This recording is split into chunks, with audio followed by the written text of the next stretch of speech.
നമസ്കാരം. VCV ന്യൂസിലേക്ക് സ്വാഗതം. ഞാൻ വേണുഗോപാൽ. ആദ്യം പ്രധാന വാർത്തകൾ.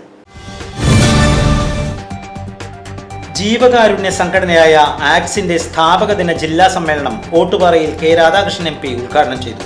ചടങ്ങിൽ ഡയാലിസിസ് രോഗികൾക്ക് മാത്രമായി ഒരുക്കുന്ന ആംബുലൻസ് സമർപ്പണവും നിർധന കുടുംബങ്ങൾക്ക് സ്വപ്ന ഭവനം പദ്ധതി പ്രഖ്യാപനവും നടന്നു. തിരുവല്ലോമലയിൽ റോഡരികിൽ നിന്നിരുന്ന മാവിന്റെ ഭീമൻ കൊമ്പ് പൊട്ടിവീണ് അപകടം. മരക്കൊമ്പ് വൈദ്യുതി പോസ്റ്റിലേക്കും കാറിന് മുകളിലേക്കും വീണാണ് അപകടമുണ്ടായത്. അപകടത്തിൽ വാഹനയാത്രികർക്ക് പരിക്കേറ്റു. ജില്ലാതലത്തിലും സംസ്ഥാന തലത്തിലും വിജയം കൈവരിച്ച് വരവൂർ CDS. സ്ത്രീ മുന്നേറ്റത്തിലും കാർഷിക വിപ്ലവത്തിലും വിജയഗാഥ തീർത്ത വരവൂർ CDS അവാർഡ് തിളക്കത്തിൽ. സംസ്ഥാന തലത്തിൽ 5 അവാർഡുകളാണ് വരവൂർ സ്വന്തമാക്കിയത്. 2024-25 വർഷത്തെ SSLC പരീക്ഷാഫലം മെയ് 9 വെള്ളിയാഴ്ച പ്രഖ്യാപിക്കും. ഉച്ചയ്ക്ക് ശേഷം 3 മണിക്കാണ് ഫലപ്രഖ്യാപനം. പൊതുവിദ്യാഭ്യാസ മന്ത്രി V. ശിവൻകുട്ടിയാണ് പരീക്ഷാഫലം പ്രഖ്യാപിക്കുക.